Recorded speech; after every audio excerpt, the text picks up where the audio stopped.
Thank you, Mr. Chairman. I do want to ask a couple questions about the Superfund program, particularly about your friend, Mr. Albert Kelly, who you put in the charge of the program, despite his past. He was scheduled to appear before the committee in January, but he backed out at the last minute, citing travel obligations. I know my colleagues on both sides of the aisle were disappointed in that, but Mr. Kelly sent a letter for the record that he would be willing to answer any and all of our questions regarding his lifetime ban from the banking industry and the illegal activities that led up to that. It's now more than 3 months later. We've gotten no information from Mr. Kelly. We're told that political leadership has been preventing him from speaking with us, and if that's true, that's certainly disappointing. 2 weeks ago, you were interviewed on Fox News by Ed Henry, and he asked you several questions about Mr. Kelly.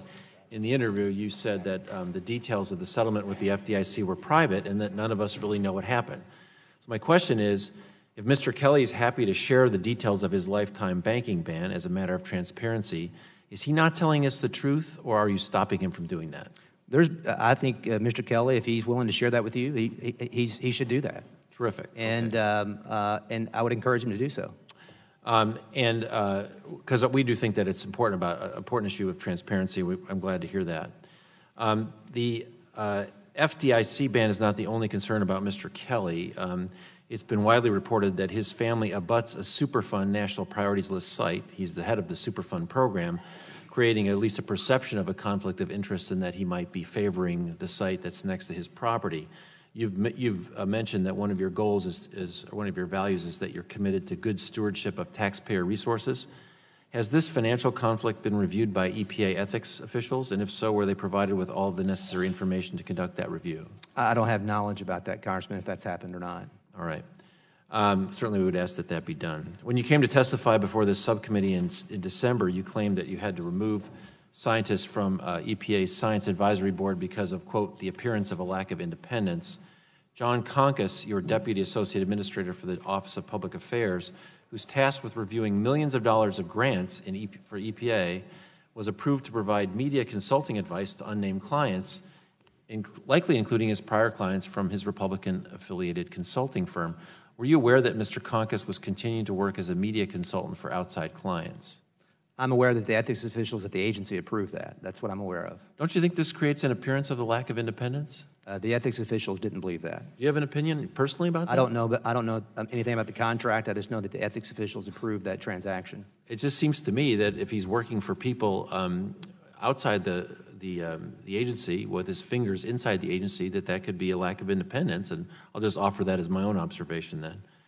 You brought in Jeff Sands directly from Syngenta, which was facing a very large fine from EPA for failing to protect its workers from a dangerous pesticide, chlorpyrifos.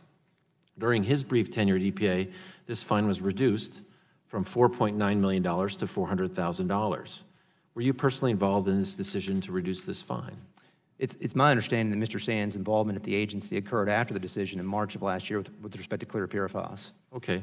Without respect to the timing then, were you personally involved in the decision to reduce this fine? I was not. And I guess, I think I would suggest it also creates at least the appearance of bias and independence. And now it's come out that your head of security, who was promoted to that role after you fired his predecessor for questioning your security spending, did outside investigative work during the 2016 presidential election for American Media Incorporated, the publisher of National Enquirer. That includes the period when AMI purchased and killed a story about President Trump having an affair with a playmate. Do you think that outside work at least creates the appearance of a lack of bias? It's my understanding that's being reviewed, and I was not aware of that outside contract, and it's being reviewed. Okay. I guess, again, I'd say you're not answering the question. I think it creates at least the appearance of bias, and we'd like to see attention to that. Finally, I guess just to follow up on the first question, are you willing to produce Mr. Kelly to answer the questions before this committee? I'm not standing in the way of Mr. Kelly providing information to this committee or any other committee, and that's a decision that he can make and provide that information. In the interest of transparency, would you be willing to direct him to come and answer those questions? I don't know if I have that authority. I would encourage him to do so. If you have that authority, would you be willing to exercise it? I would encourage him to do so. I'll take that as a no. I'll yield back.